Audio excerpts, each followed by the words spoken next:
நம்முடைய கிளாஸ்ல வந்து பாத்தீங்கன்னா BEd second year 4th semester அதுல வந்து பாத்தீங்கன்னா யோகா, உடல் நலம் மற்றும் உடல் கல்வி இந்த சப்ஜெக்ட் தான் நம்ம பார்த்துட்டு இருக்கோம். இந்த சப்ஜெக்ட்ல இன்னைக்கு வந்து பாத்தீங்கன்னா யூனிட் 2ல ஒரு மிக முக்கியமான ஒரு 10 மார்க் கொஸ்டின் இன்னைக்கு பார்க்க போறோம். இந்த கொஸ்டின் வந்து உங்க செமஸ்டர் எக்ஸாமுக்கு வரதுக்கான வாய்ப்பு அதிகமா இருக்கு. சரிங்களா?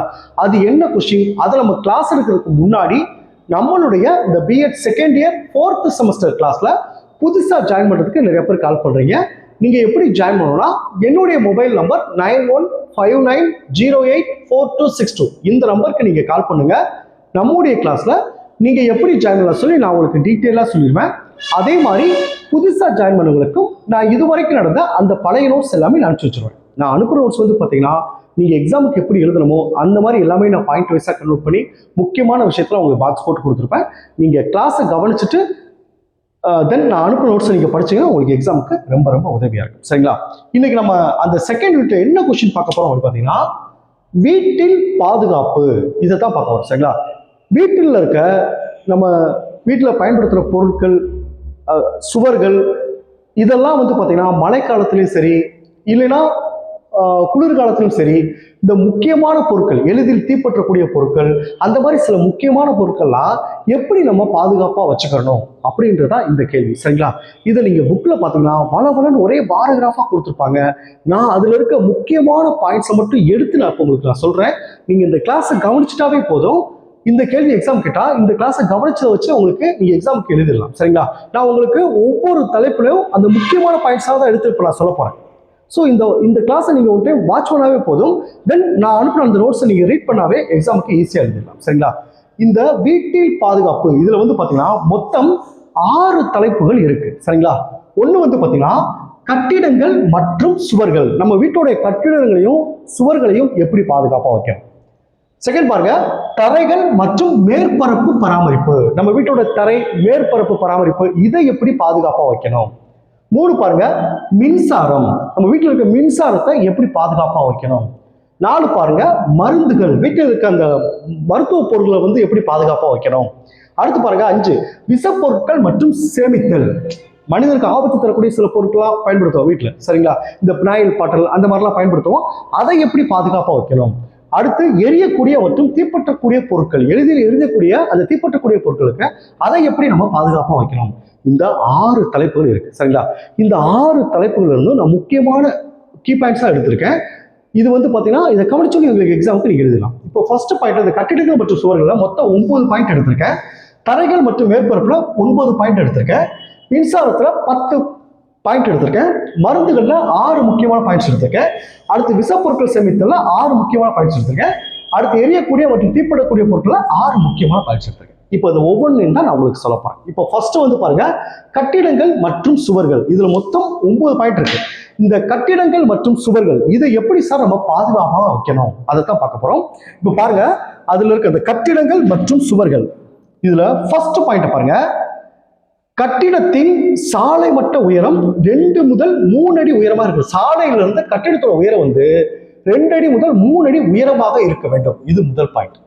செகண்ட் பாயிண்ட் பாருங்க மழை நீர் வீட்டிற்குள் புகாதவாறு தரை அமைக்க வேண்டும். மழை நீர் வந்து எளிதில் வீட்டுக்குள்ள வராத மாதிரி தரை அமைக்க வேண்டும் சொல்றாங்க.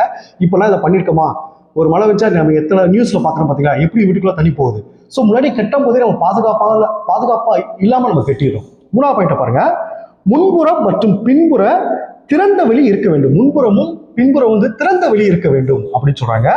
4ஆவது பாருங்க மின் இணைப்பு கம்புகளிலிருந்து பாதுகாப்பான தூரம் கடைபிடிக்க வேண்டும். சில பேர் வந்து மாடியில அந்த மின்வயரை வந்து மாடியை ஒட்டியே போகும். அந்த மாதிரி இருக்கக்கூடாது. அதான் பாருங்க மின் இணைப்பு கம்புகளிலிருந்து பாதுகாப்பான தூரம் கடைபிடிக்க வேண்டும் சொல்றாங்க.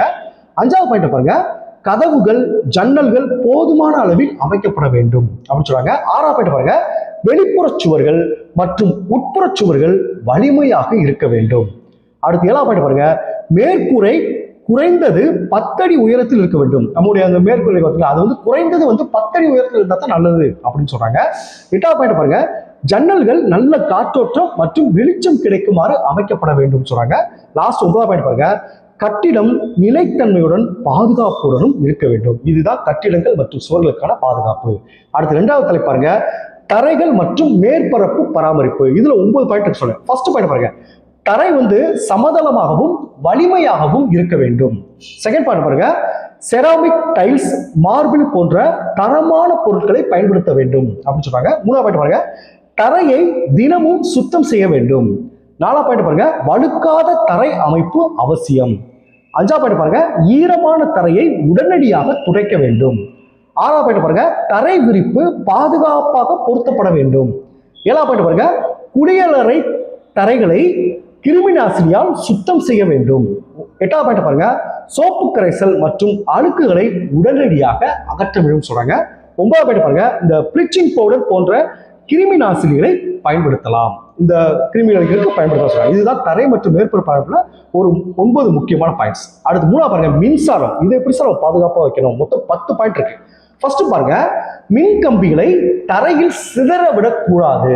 ரெண்டாவது பாயிண்ட் பாருங்க, மின் சொருகிகள் மற்றும் சுவிட்சுகள் பாதுகாப்பாக பொருத்தப்பட வேண்டும். மூணாவது பாருங்க, நீட்டிப்பு கம்பிகள் பயன்படுத்தாத போது துண்டிக்கப்பட வேண்டும். அடுத்த நாளாக பாயிண்ட் பாருங்க, மின் சொருகிகளை அதிக சுமைக்கு உட்படுத்தக்கூடாது, நிறைய இதுக்கு சார்ஜ் போடக்கூடாதுன்னு சொல்றாங்க. அடுத்த அஞ்சாவது பாயிண்ட் பாருங்க, GFCI மற்றும் AFCI போன்ற பாதுகாப்பான சாதனங்கள் பயன்படுத்தப்பட வேண்டும். அந்த பயன்படுத்துற சுவிட்ச், அந்த போர்டுகள் பார்த்தீங்கன்னா அதெல்லாம் தரமானதாக பயன்படுத்த வேண்டும் சொல்றாங்க. ஆறாவது பாயிண்ட் பாருங்க, அந்த சுவிட்ச் பெட்டிகள் குழந்தைகள் எட்டாத உயரத்தில் அமைக்க வேண்டும். குழந்தைகள் வந்து எட்டாவது உயரத்தில் இருக்குன்னு சொல்றாங்க. அடுத்து ஏழாவது பாயிண்ட் பாருங்க, ISI முத்திரை பெற்ற மின் சாதனங்களை மட்டும் பயன்படுத்த வேண்டும் சொல்றாங்க. எட்டாவது பாயிண்ட் பாருங்க, அதிக வாட் மின் சாதனங்களுக்கு தனி இணைப்பு வழங்கப்பட வேண்டும். அதிகமாக அந்த பவர்களுக்கு அந்த அந்த மிஷினரிக்கெல்லாம் என்னன்னா தனியாக என்ன செய்யணும், மின் சாதனம் அமைக்க வேண்டும் சொல்றாங்க. ஒன்பதாவது பாயிண்ட் பாருங்க, மின் சாதனங்களின் மேல் காப்பு சரியாக உள்ளதா என பரிசோதிக்க வேண்டும். அடுத்து லாஸ்ட் 10வது பாயிண்ட் பாருங்க, மின் அடுப்பு, மின் கெட்டில் போன்றவற்றை குழந்தைகள் அணுகாத இடத்தில் வைக்க வேண்டும் சொல்றாங்க. இதுதான் மின்சாரம் பத்தின ஒரு 10 பாதுகாப்பு அம்சங்கள். அடுத்து மருந்துகள், இதுல ஒரு 6 பாயிண்ட் இருக்கு சொல்றாங்க. ஃபர்ஸ்ட் பாயிண்ட் பாருங்க, மருந்துகளை குழந்தைகள் எட்டாத இடத்தில் வைக்க வேண்டும். 2 பாருங்க, மருந்துகளை அலமாரி அல்லது பூட்டிய பெட்டிகளில் பாதுகாப்பாக வைக்க வேண்டும். 3வது பாயிண்ட் பாருங்க, காலாவதியான மருந்துகளை உடனடியாக அகற்ற வேண்டும். 4வது பாயிண்ட் பாருங்க, ஒவ்வொரு மருந்தையும் அதன் மூலப்பொதியிலேயே வைத்திருக்க வேண்டும். 5வது பாயிண்ட் பாருங்க, மருத்துவ பயன்பாட்டு குறிப்புகளை பின்பற்ற வேண்டும். 6வது பாயிண்ட் பாருங்க, குழந்தைகளுக்கு மருந்துகளை தவறாக பயன்படுத்த அனுமதிக்க கூடாது. இந்த 6 முக்கியமான பாயிண்ட்ஸ். அடுத்து விஷப்பொருட்களை சேமித்தல், இதுல 6 முக்கியமான பாயிண்ட்ஸ். ஃபர்ஸ்ட் பாயிண்ட் பாருங்க, விஷப்பொருட்களை அவற்றின் அசல் கொள்கலனிலிருந்து வைத்திருக்க வேண்டும். அந்த அசல் பாட்டிலே வச்சிருக்கணும்னு சொல்றாங்க. 2வது பாயிண்ட் பாருங்க, எச்சரிக்கை அடையாளங்கள் தெளிவாக இருக்க வேண்டும். 3வது பாருங்க, பூச்சிக்கொல்லி, கிருமி நாசினி போன்றவற்றை தனியாக சேமிக்க வேண்டும். 4வது பாயிண்ட் பாருங்க, குழந்தைகள் எட்டாத உயரமான அல்லது பூட்டிய இடத்தில் வைக்க வேண்டும். அந்த மருத்துவ பொருட்கள்லாம் குழந்தைகளுக்கு எட்டாதவாறு உயரமான பூட்டிய இடத்தில் வைக்க வேண்டும் சொல்றாங்க. 5வது பாயிண்ட் பாருங்க, பயன்படுத்திய பின் மூடியை இறுக்கமாக மூடி வைக்க வேண்டும். 6வது பாயிண்ட் பாருங்க, காய்கறிகள் மற்றும் உணவுப் பொருட்களிலிருந்து தனியாக வைத்திருக்க வேண்டும். அது பக்கத்துல அந்த மருத்துவ பொருட்கள் இருக்கக்கூடாது அப்படின்னு சொல்றாங்க. சரிங்களா? அடுத்த லாஸ்ட் தலைப்பு பாருங்க, எரியக்கூடிய மற்றும் தீப்பற்றும் பொருட்கள். இதுல ஃபர்ஸ்ட் பாயிண்ட் பாருங்க, தீப்பெட்டி, மண்ணெண்ணெய், எரிவாயு சிலிண்டர் போன்றவற்றை பாதுகாப்பாக வைக்க வேண்டும். 2வது பாயிண்ட் பாருங்க, எரிவாயு கசிவு ஏற்படாதவாறு பராமரிக்க வேண்டும். 3வது பாயிண்ட் பாருங்க, சமையல் அறையில் போதுமான காற்றோட்டம் இருக்க வேண்டும். 4வது பாயிண்ட் பாருங்க, எரியக்கூடிய பொருட்களை வெப்ப மூலங்களிலிருந்து விலக்கி வைக்க வேண்டும். அந்த எரியக்கூடிய பக்கத்துல வெப்பம் இருக்கிற பக்கத்துல வைக்கக்கூடாதுன்னு சொல்றாங்க.